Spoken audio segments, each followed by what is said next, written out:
He was humiliated and thrown out of a luxury hotel because of his skin color. A month later, he returned, not as a guest, but as the owner. What happened next will astonish even those who've seen it all. But let's start from the beginning. Michael Walker, a successful black businessman, was returning to his hometown after an exhausting business trip. His day had been filled with meetings, negotiations, and a long flight. His gaze was tired, his shoulders slightly slumped, but his posture remained proud. He was used to overcoming difficulties and always aimed for the high standard of living he had achieved through hard work. The evening lights reflected off the windows of high-end boutiques and luxury cars. Michael's eyes paused on a grand building, the Grand Imperial. This hotel was renowned for its elegance, level of service, and status symbol. He chose it specifically to enjoy a bit of comfort and recharge after intense work days. As soon as he entered the lobby, he was surrounded by luxury and attention to detail. Crystal chandeliers cast a soft glow on patterned marble floors, paintings by famous artists adorned the walls, and the air was filled with the scent of expensive perfumes and fresh flowers. Smiling staff bustled around guests, helping with luggage and handling requests. It seemed like a place built for comfort and respect. Michael confidently approached the front desk, holding a high-quality leather suitcase and a phone with his reservation confirmation. His expression was friendly, his smile polite. He was used to professionalism and expected the same level of service. Behind the desk stood a receptionist, a white man in his 40s, with a neat haircut and a perfectly pressed suit. He was smiling at the previous guest, but when his eyes met Michael's, the smile vanished. His gaze turned cold and assessing. He slightly raised an eyebrow, as if something intangible had shifted in the hotel's atmosphere. "Good evening. I have a reservation," Michael said calmly, extending his phone with the confirmation. The receptionist glanced at the screen but made no attempt to check the system. He looked back up, his expression frozen in indifference mixed with barely concealed disdain. "Sorry, but we have no available rooms," he said coldly, enunciating each word. Michael frowned, maintaining his composure. He was used to challenges and always approached them diplomatically. "There must be a mistake. Here's my reservation confirmation. It's prepaid." He showed the phone screen again, displaying the booking with his name and dates, but the receptionist didn't even look. His lips curled into a slight smirk. "I've told you, there are no rooms.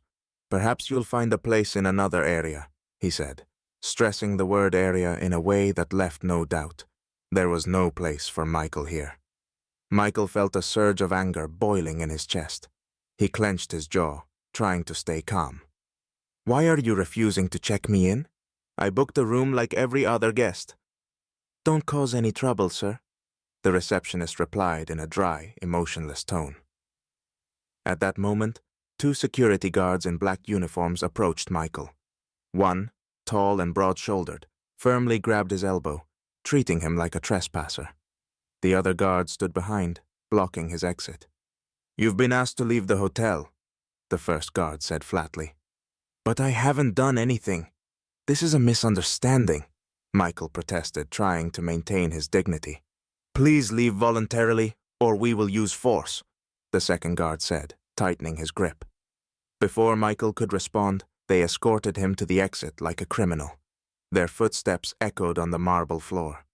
Guests in expensive suits and gowns looked on. Some turned away, pretending not to notice. Others watched with curiosity or sympathy. A woman in an evening dress put her hand to her mouth, eyes wide with surprise. A man in a designer jacket shook his head, as if this was nothing unusual. The hotel doors opened, and Michael was left standing on the sidewalk. The cold air hit his face. The guards let go and returned inside without a word. The doors closed, cutting him off from the world of luxury and comfort. He stood alone, humiliated and angry. Passers-by turned their heads, some whispering, some walking by indifferently. Michael's eyes burned with rage and pain. He felt helpless and rejected. All his achievements, years of hard work and success, it all seemed meaningless in the face of prejudice and hate. Returning home late that evening, Michael felt crushed. He tossed his jacket onto the couch and sank heavily into a chair. His head throbbed with thoughts, and anger mixed with humiliation formed a painful knot in his chest. At that moment, his wife Emily walked into the room. Her eyes filled with concern as she saw his expression. "What happened?" she asked gently, sitting down next to him. Michael took a deep breath and began explaining the incident at the Grand Imperial.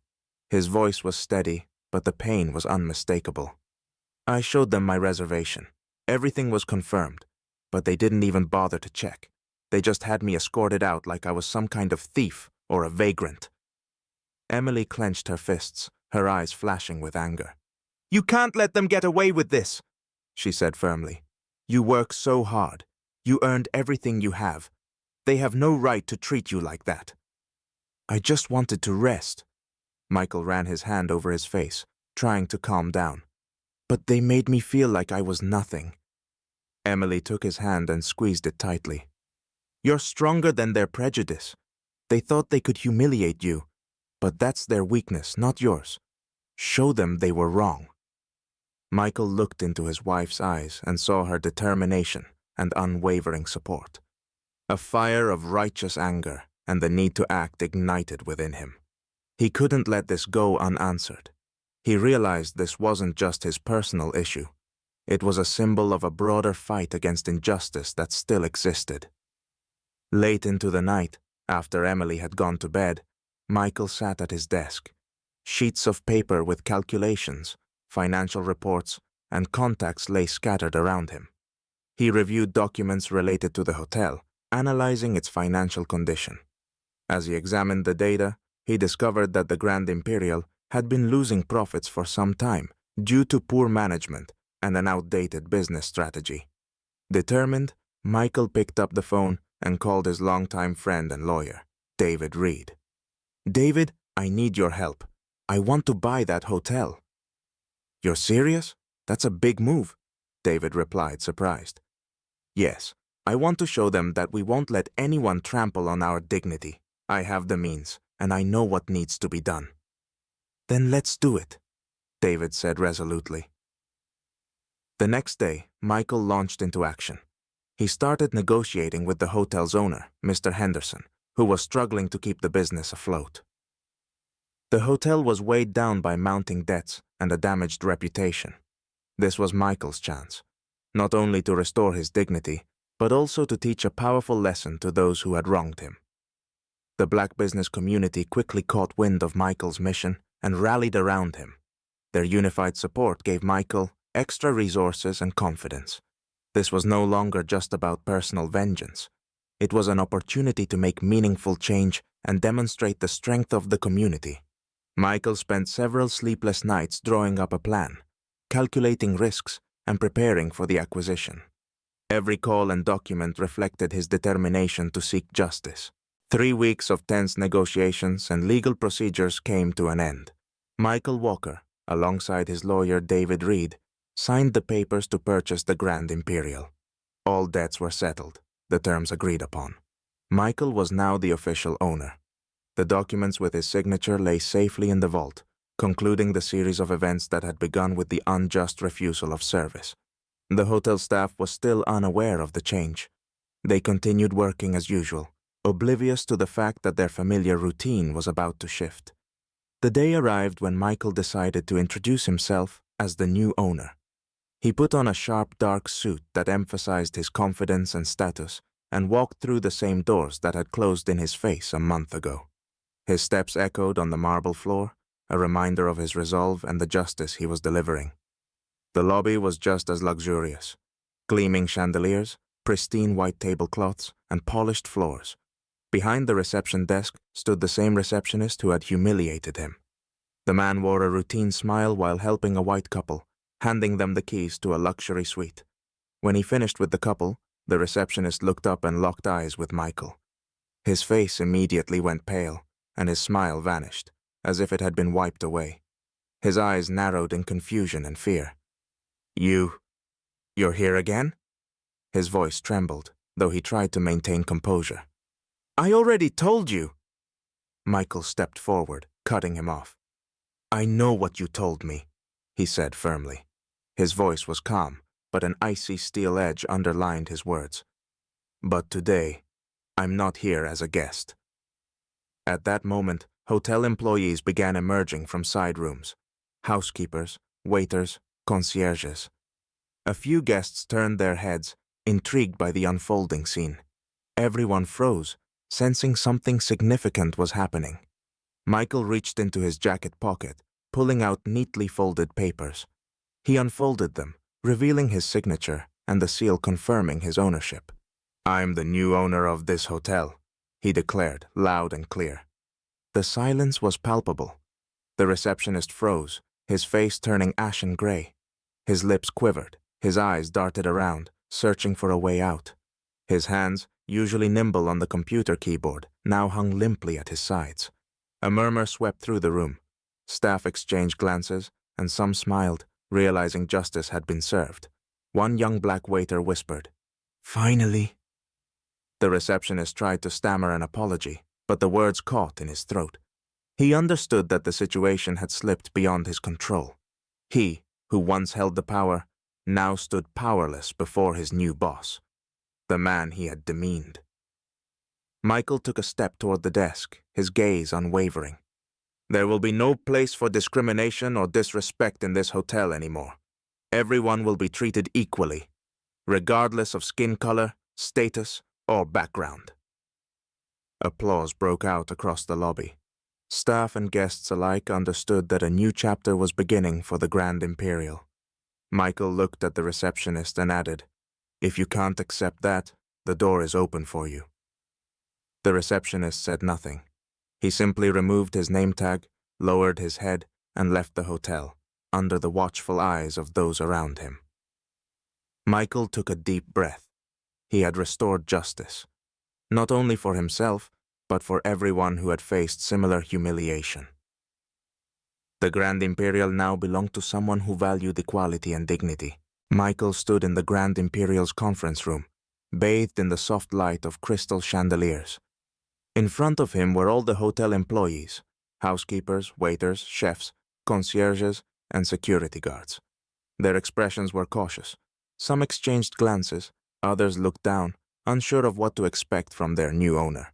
Michael surveyed the room and spoke in a firm, steady voice. "A month ago, I was thrown out of this hotel simply because I'm black. I showed my reservation confirmation, but they refused to even consider it. They escorted me out like I was a criminal. That humiliation is something I will never forget." The employees listened silently, some appearing stunned. Michael continued, "I didn't buy this hotel for revenge. I bought it so that what happened to me will never happen here again. This hotel will stand for respect, equality, and justice. Every guest, no matter their race, religion, or background, will feel welcome and valued." His voice carried a note of determination. "If anyone here disagrees, if you can't uphold these values, the door is open. I will not tolerate discrimination or disrespect in my hotel." A heavy silence filled the room. Many employees felt a sense of relief and approval, realizing they would be working in a fair environment. Several nodded, showing their support for the new rules. The receptionist who had refused Michael a month earlier stepped forward. His face was pale, his voice shaky with tension. "Mr. Walker, I made a mistake. Please, give me a second chance. I didn't mean—" Michael looked at him with a cold, firm gaze. "Apologies are nice, but they don't erase consequences. You made your choice then. Now, I'm making mine. You're fired." The receptionist hung his head and silently left the room. No one defended him. They all knew his actions had been inexcusable. Michael turned back to the rest of the staff. "Together, we will make the Grand Imperial a place where everyone feels at home, a place where every employee is proud of their work and every guest is proud to stay here." Later, to mark a new era for the hotel, Michael hosted a charity gala to support the black community. For the first time, the Grand Imperial's doors opened wide for those who had once been excluded. The hall buzzed with live music, waiters served drinks and appetizers, and guest smiles filled the air with warmth and joy. Families, students, activists, and entrepreneurs attended. They finally felt they had entered a space where they were respected and valued. This was no longer an exclusive world for the privileged few. It had become a place of equal opportunity. The Grand Imperial was no longer a symbol of prejudice and elitism. It was now a beacon of change, justice, and triumph over discrimination. Michael stood in the center of the room, watching the happy guests, and feeling pride swell in his chest. He hadn't just bought a hotel, he had redefined its meaning. Now it was a place where everyone deserved respect.